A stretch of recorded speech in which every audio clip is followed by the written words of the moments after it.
हाँ जी, तो मैं ये आशा करता हूँ कि आप लोग अभी तक क्वेश्चन नंबर 41 का सॉल्यूशन कर लिए होंगे। देखिए यहाँ पर क्वेश्चन में क्या बोला जा रहा है, बहुत ही सिंपल सा क्वेश्चन है। यहाँ पर बोला जा रहा है कि 4.27 गुना 4.27 गुना 4.27 प्लस 30 गुना 4.27 गुना 5.73 प्लस 5.73 गुना 5.73 गुना 5.73। हमें इसका मान बता देना है कि किसके बराबर होगा। तो सबसे पहले हम यहाँ से क्या कर ले रहे हैं, हम यहाँ से मान ले रहे हैं कि a बराबर है 4.27 एंड b बराबर है 5.73। ठीक है, हम यहाँ से मान लिए कि a बराबर है 4.27 और b बराबर है 5.73। तो अगर हम यहाँ से a प्लस b का अगर मान निकाल ले तो क्या हो जाएगा, 4.27 प्लस 5.73 बराबर हो जाएगा 10। यानी कि a प्लस b का मान आ गया 10। ठीक है, a प्लस b का मान आ गया 10। यहाँ पर देखिए 4.27 गुना 4.27 गुना 4.27, ये 3 बार गुना में है, यानी कि 4.27 का यहाँ पर क्यूब है। तो हम यहाँ से मान लिए हैं कि a बराबर है 4.27, तो क्या हम यहाँ से a का क्यूब लिख सकते हैं? बिल्कुल लिख सकते हैं। और सुनिए यहाँ पर 30 है, ठीक है, तो क्या हम 30 को लिख सकते हैं 3 गुना 10? बिल्कुल लिख सकते हैं। तो यहाँ से 3 गुना 10 का मान है a plus b, a plus b का मान है 10, तो क्या हम 10 की जगह पर a प्लस b लिख सकते हैं? बिल्कुल लिख सकते हैं।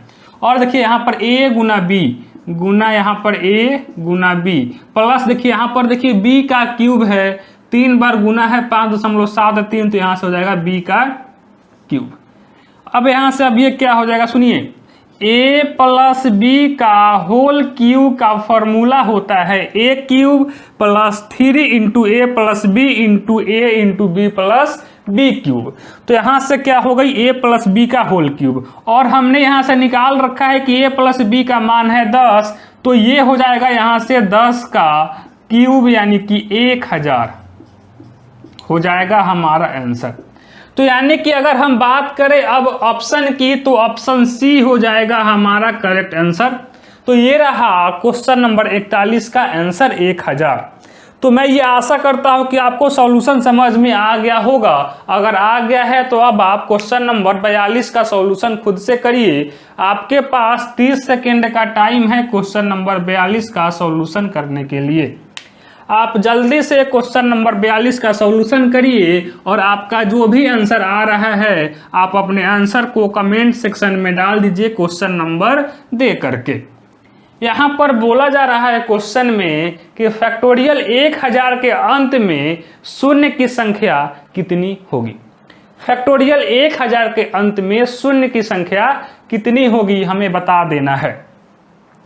तो अगर मैं आपको थोड़ी सी बेसिक नॉलेज दे दूं तो समझिए, यहाँ पर अगर हम यहाँ पर लिख दे रहे हैं 10, तो इस 10 के अंत में शून्य की संख्या कितनी है? 1 है।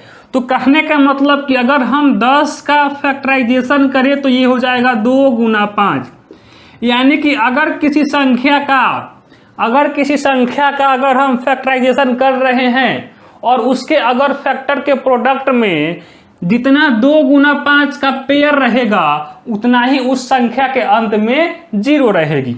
जैसे कि अगर हम बात करें यहाँ से 100 की, तो यहाँ से अगर 100 का फैक्टराइजेशन करेंगे तो ये हो जाएगा 2 और यहाँ पर होगा 50, यहाँ होगा 2, यहाँ होगा 25, यहाँ होगा 5 और यहाँ होगा 5। तो यहाँ देखिए जब हम 100 का फैक्टराइजेशन किए तो हमें इसके फैक्टर के प्रोडक्ट में क्या होगा, 2 गुना 5 गुना 2 गुना 5।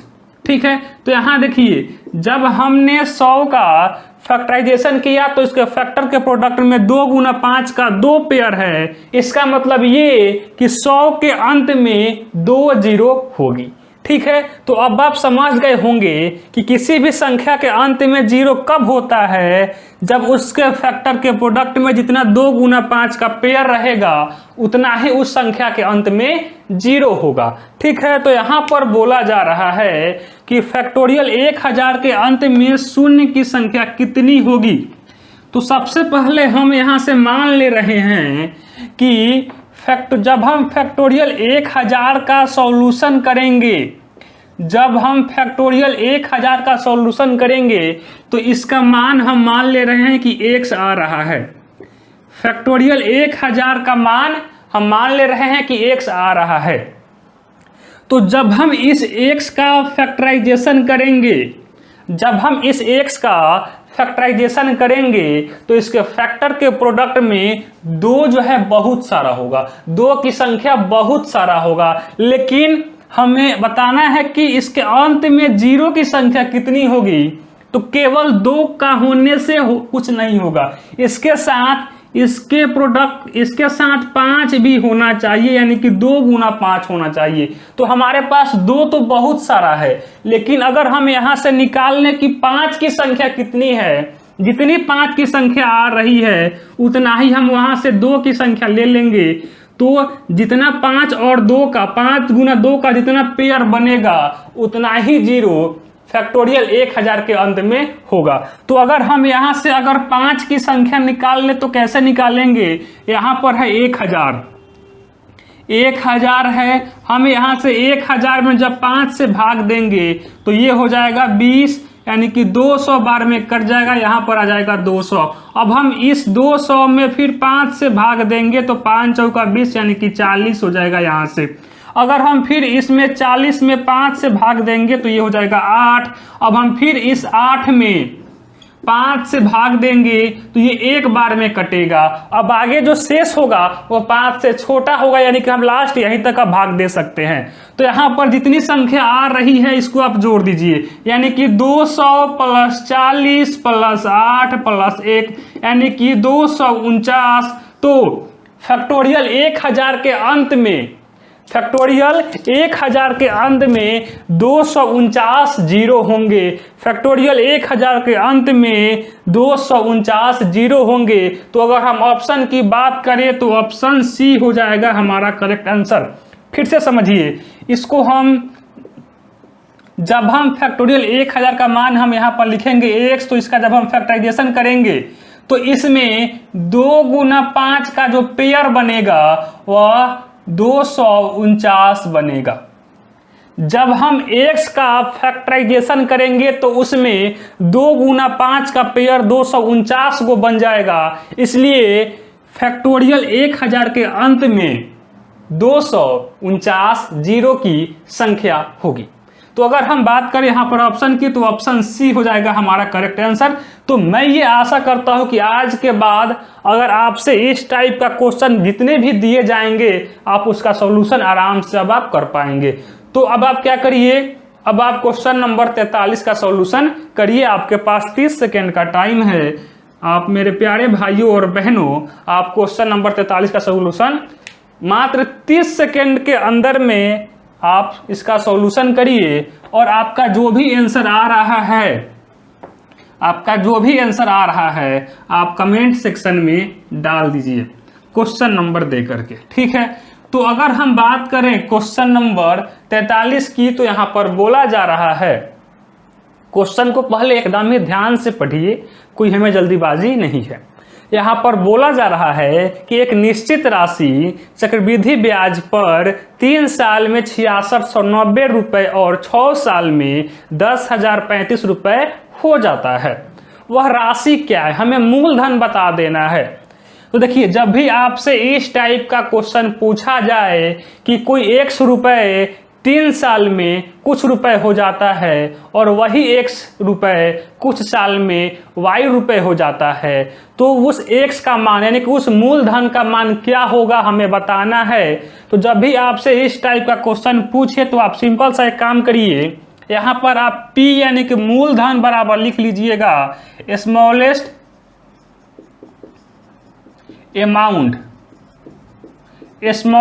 अमाउंट का होल स्क्वायर बट्टा में ग्रेटेस्ट अमाउंट। जब भी आपसे इस टाइप का क्वेश्चन अगर पूछा जाए तो आप सिंपल सा एक काम करिए कि मूलधन बराबर क्या है, जो हमें छोटी राशि दी गई है उसका डबल, उसका होल स्क्वायर, डबल नहीं उसका होल स्क्वायर, और बट्टा में जो बड़ी राशि है उसको लिख लीजिए। तो यहाँ से क्या है, स्मॉलेस्ट राशि है 6690, इसका स्क्वायर करेंगे तो यानी कि 6690 हमें फिर लिखना होगा, और बट्टा में 10,035। तो अब आप इसको भाग लगाइए और आपका जो भी आंसर आएगा वही मूलधन होगा। तो हम यहाँ से अगर 5 से भाग लगा देंगे तो 5 दूना 10, 5 सत्ते 35, ठीक है। ये 5 एकम 5, 5 तिया 15, 5 तिया 15 और 5 चौका और 8 पचे 40, 8 पचे 40, ठीक है। अब ये 3 से कट जाएगा, 6 तिया 18, 6 तिया 18 और यहाँ पर बचा 27, 9 तिया 27, ठीक है। ये 3 चौका 12, 3 चौका 12 और 6 तिया 18, 669, ये 10 बार में कट जाएगा, यानी कि यहाँ से P का मान कितना आ गया, 4460 रुपए, 4460 रुपए हमारा हो जाएगा करेक्ट आंसर। तो अगर हम ऑप्शन की बात करें तो ऑप्शन सी हो जाएगा हमारा करेक्ट आंसर। तो मैं ये आशा करता हूं कि आपको सॉल्यूशन समझ में आ गया होगा। जब भी आपसे इस टाइप का क्वेश्चन अगर पूछा जाए तो आप सिंपल मूलधन बराबर क्या लिखिएगा, स्मॉलेस्ट अमाउंट का होल स्क्वायर बट्टा में ग्रेटेस्ट अमाउंट, ठीक है। तो अब आप क्या करिए, अब आप क्वेश्चन नंबर 44 का सॉल्यूशन करिए। आपके पास, आपके सामने 44 नंबर क्वेश्चन यहाँ पर है। आप जल्दी से क्वेश्चन नंबर 44 का सॉल्यूशन आप 30 सेकंड के अंदर में कर दीजिए, और आपका जो भी आंसर आ रहा है आप अपने आंसर को कमेंट सेक्शन में डाल दीजिए। आप अपने आंसर को जो है कमेंट सेक्शन में डाल दीजिए क्वेश्चन नंबर दे करके। आपके पास 30 सेकंड का टाइम है इस क्वेश्चन का सॉल्यूशन करने के लिए। यहाँ पर बोला जा रहा है क्वेश्चन नंबर 44 में कि समूह ए में प्रतिदिन 5 घंटा काम करने वाले 40 श्रमिक 16 दिनों में एक काम को पूरा करते हैं। यानी कि यहाँ पर एक समूह है जिसमें आदमी हैं 40, श्रमिक है 40, और वह एक काम को डेली 5 घंटा कर रहे हैं, और उस काम को वह जो है कितने दिनों में पूरा कर रहे हैं, 16 दिनों में काम को पूरा कर रहे हैं। समूह ए में जो 40 श्रमिक हैं वह डेली 5 घंटा काम करके एक काम को 16 दिनों में पूरा कर दे रहे हैं। यहाँ पर फिर बोला जा रहा है कि एक समूह बी है जिसमें श्रमिक है, कितना श्रमिक है, 20 श्रमिक, 20 श्रमिक। समूह बी में 20 श्रमिकों को प्रतिदिन 8 घंटे काम करने के लिए नियोजित किया जाता है। इसी काम को पूरा करने के लिए कितना समय लगेगा। यहाँ पर समूह बी में 20 श्रमिक है, समूह बी में 20 श्रमिक है, डेली 8 घंटे काम कर रहे हैं, तो उसी काम को करने में उनको कितने दिनों की आवश्यकता होगी हमें बता देना है। हम यहाँ से मान ले रहे हैं कि जब भी आपसे इस टाइप का क्वेश्चन अगर पूछा जाए तो आप सिंपल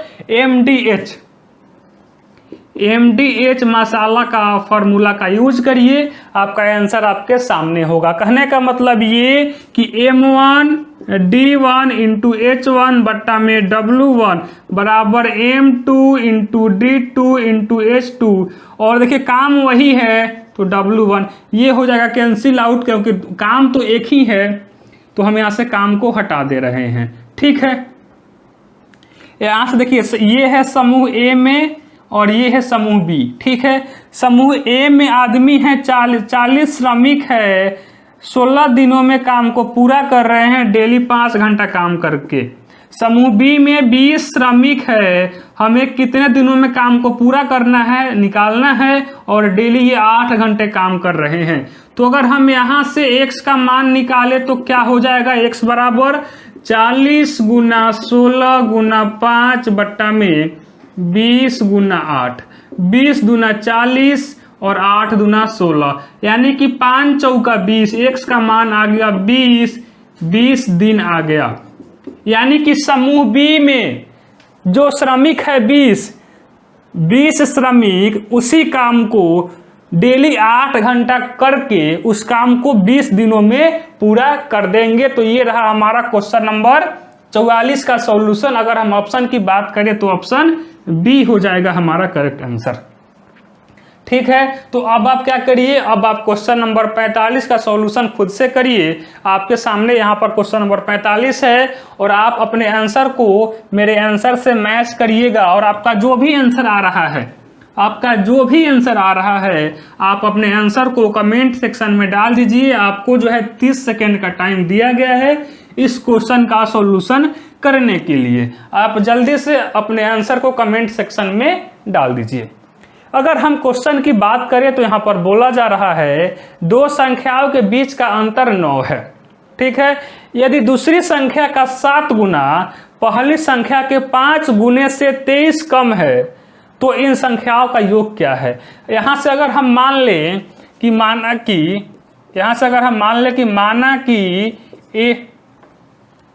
पहली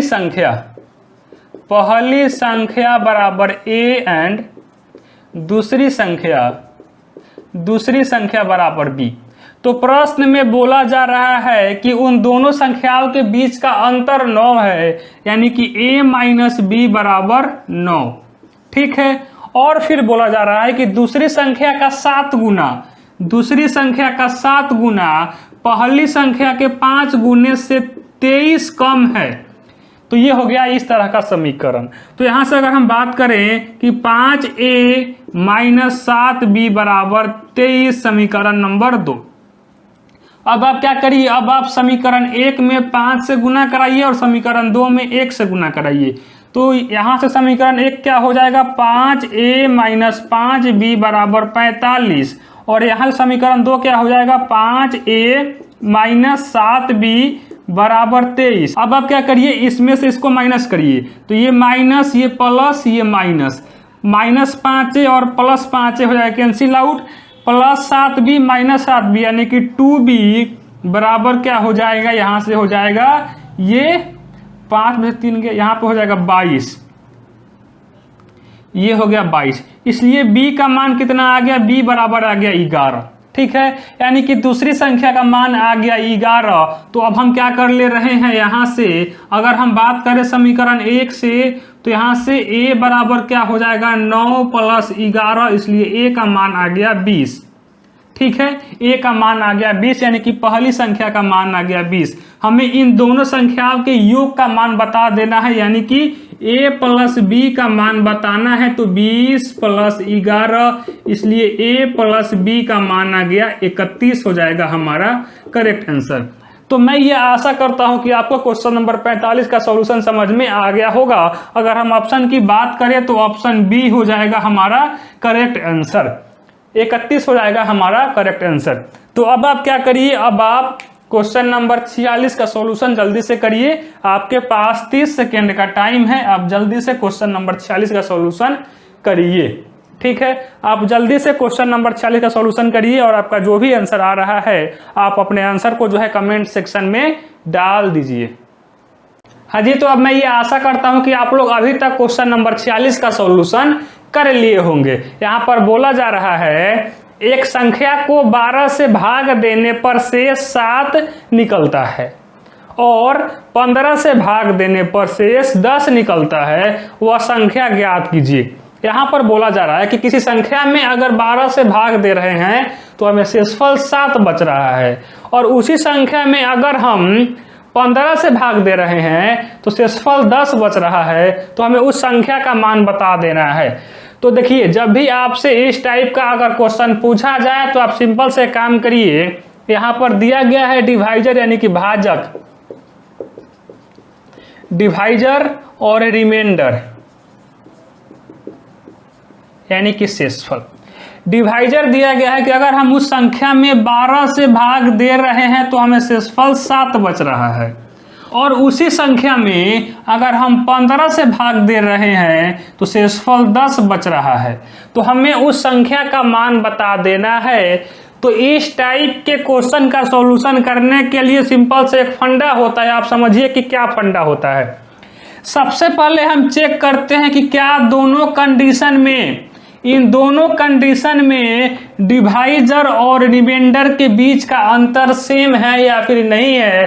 कहने का मतलब ये कि इन दोनों कंडीशन में भाजक और शेषफल के बीच का अंतर बराबर है या फिर नहीं है। तो अगर हम बात करें इनके बीच के अंतर का, यानी कि डिवाइजर माइनस रिमाइंडर, तो यहाँ देखिए 12 में से 7 जाएगा, बचेगा यहाँ पर 5, और 15 में से 10 जाएगा तो यहाँ पर बचेगा 5। यानी कि इन दोनों कंडीशन में डिवाइजर और रिमाइंडर के बीच का जो अंतर है वो बराबर है। तो अब हम क्या करेंगे, हम सीधे एक फंडा लिखेंगे कि वह नंबर बराबर क्या होगा, एलसीएम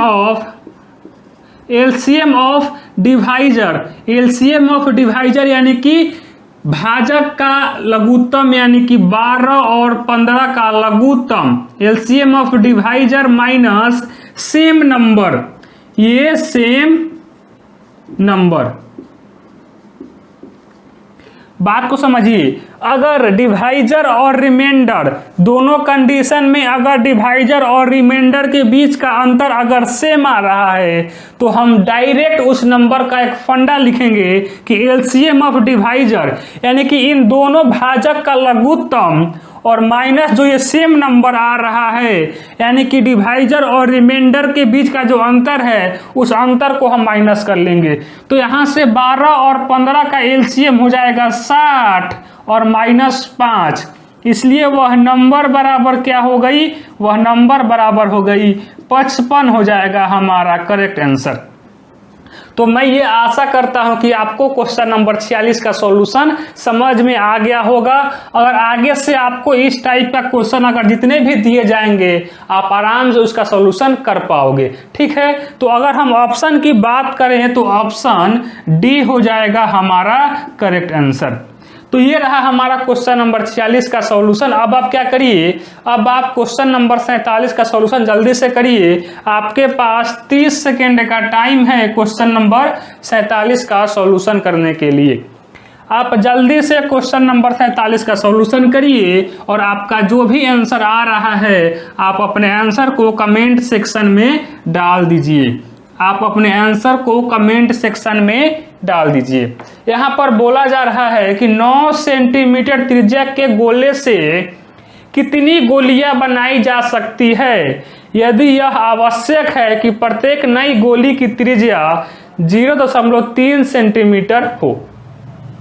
यहाँ पर बोला जा रहा है कि एक 9 सेंटीमीटर त्रिज्या का एक गोला है, इसको पिघला कर, इसको तोड़कर कैसे भी हमें 0.3 सेंटीमीटर त्रिज्या वाली गोली बनाना है। तो हम कितनी नंबर ऑफ गोली बना सकते हैं इस गोले को पिघला करके। तो क्या होगा, यहाँ पर हम लिख देंगे कि बड़ी, यहाँ पर हम लिखेंगे कि गोले की आयतन बराबर n गुना गोली की आयतन, n गुना गोली की आयतन, ठीक है। तो देखिए गोले का आयतन या फिर गोली का आयतन एक ही होता है 4/3 गुना पाई r क्यूब, ठीक है, बराबर n गुना 4/3 पाई r क्यूब। यहाँ से 4/3 और पाई हो जाएगा कैंसिल आउट दोनों तरफ से, यानी कि n बराबर क्या हो जाएगा, बड़ी r का क्यूब बटा छोटी r का क्यूब। बड़ी r का मान दिया गया है 9, यानी कि 9 गुना 9 गुना 9 बट्टा में छोटी r का मान है 0.3 और 0.3 को हम लिख सकते हैं 3/10, ठीक है। तो यहाँ पर हो जाएगा 3/10 गुना 3/10 गुना 3/10, यानी कि इसको हम यहाँ से लिख सकते हैं कि 9 गुना 9 गुना 9 बट्टा में 3 गुना 3 गुना 3 गुना 1000, ठीक है। यहाँ से देखिए क्या हो जाएगा, 3 तिया में 9, 3 तिया में 9 और 3 तिया में 9, 3 तिया के 9 और 9 तिया 27 और 27 में 1000 यानी कि 27,000 हम गोली बना सकते हैं। यानी कि 9 सेंटीमीटर त्रिज्या वाले गोले से हम 0.3 सेंटीमीटर त्रिज्या वाली गोली 27,000 बना सकते हैं। तो अगर हम अब ऑप्शन की बात करें तो ऑप्शन सी हो जाएगा हमारा करेक्ट आंसर, सी हो जाएगा, ऑप्शन सी हो जाएगा हमारा करेक्ट आंसर।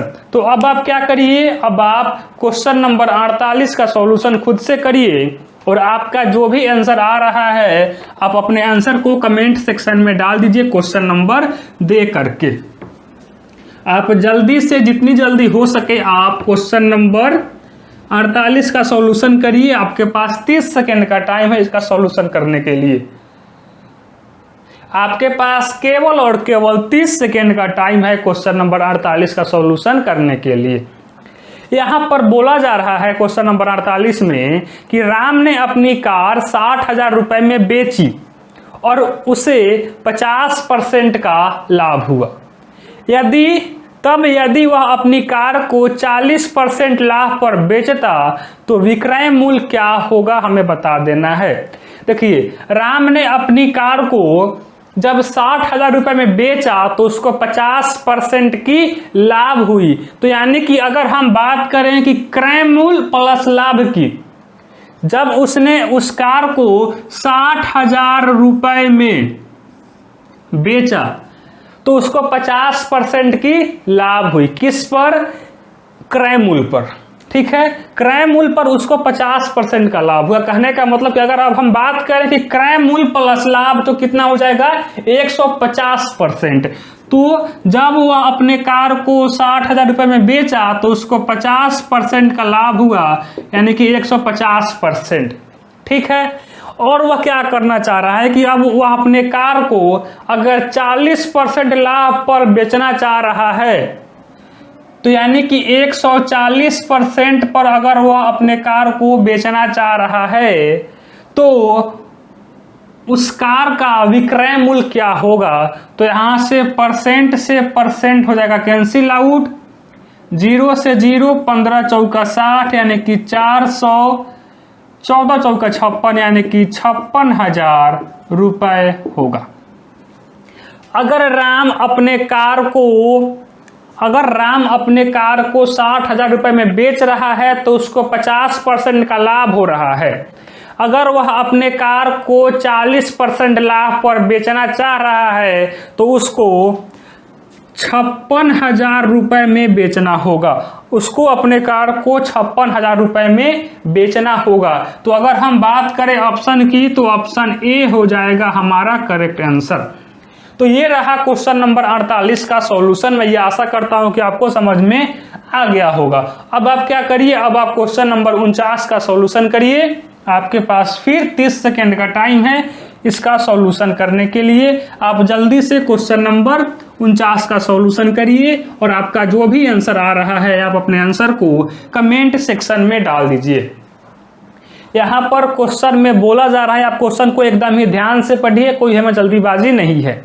ठीक है, यहाँ पर बोला जा रहा है एक बंटन का माध्य 15 है, मानक विचलन 5 है, तो विचरण गुणांक का मान क्या होगा। यहाँ पर देखिए क्या बोला जा रहा है कि माध्य दिया गया है,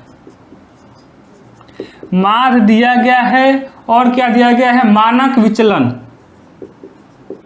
मानक विचलन दिया गया है 5 और हमें निकालना है विचरण गुणांक। विचरण गुणांक हमें निकाल देना है। तो देखिए विचरण गुणांक बराबर होता है मानक विचलन, मानक विचलन बट्टा में माध्य गुना 100। ठीक है, मानक विचलन कितना है 5, माध्य है 15 और गुना 100, 5 तिया 15 यानी कि 100 बट्टा में 3 बराबर 33.33 और आगे ऐसे बढ़ते चला जाएगा, यानी कि 33.33% हो जाएगा विचरण गुणांक। तो ये रहा हमारा क्वेश्चन नंबर 49 का सॉल्यूशन। अगर हम ऑप्शन की बात करें तो ऑप्शन सी हो जाएगा हमारा करेक्ट आंसर। ऑप्शन सी हो जाएगा हमारा करेक्ट आंसर। ठीक है, तो अब आप क्या करिए, अब आप क्वेश्चन नंबर 50 का सॉल्यूशन करिए और आपका जो भी आंसर आ रहा है आप अपने आंसर को कमेंट सेक्शन में डाल दीजिए। आपके पास 20 सेकेंड का टाइम है इस क्वेश्चन का सॉल्यूशन करने के लिए। आपके पास 20 सेकेंड का टाइम है क्वेश्चन नंबर 50 का सॉल्यूशन करने के लिए। यहाँ पर दिया गया है कि 47 का स्क्वायर माइनस 44 का स्क्वायर। ठीक है, यहाँ पर दिया गया है 47 का स्क्वायर माइनस 44 का स्क्वायर का मान ज्ञात कीजिए। अरे भैया सिंपल सा क्वेश्चन है, ए स्क्वायर माइनस बी स्क्वायर। ए स्क्वायर माइनस बी स्क्वायर बराबर होता है ए प्लस बी, यानी कि 47 प्लस 44 इंटू ए माइनस बी, यानी कि 47 माइनस 44। ठीक है, ये हो जाएगा 7 4 11 4 4 8 1 9 91 गुना 3, यानी कि 3 एकम 3 और 9 3 27 273 हो जाएगा हमारा करेक्ट आंसर। यानी कि 47 का स्क्वायर माइनस 44 का स्क्वायर का मान कितना होगा 273। अगर हम ऑप्शन की बात करें तो ऑप्शन बी हो जाएगा हमारा करेक्ट आंसर। तो ये रहा क्वेश्चन नंबर 50 का सॉल्यूशन। मैं ये आशा करता हूं कि आपको समझ में आ गया होगा। अब आप क्या करिए, अब आप क्वेश्चन नंबर 51 का सॉल्यूशन खुद से करिए। आपको यहाँ पर क्वेश्चन नंबर 51 दिखाई दे रहा होगा। आपके पास इस क्वेश्चन को करने के लिए मात्र 20 सेकेंड का टाइम दिया जा रहा है। आप जल्दी से क्वेश्चन नंबर 51 का सॉल्यूशन करिए और आपका जो भी आंसर आ रहा है आप अपने आंसर को कमेंट सेक्शन में डाल दीजिए।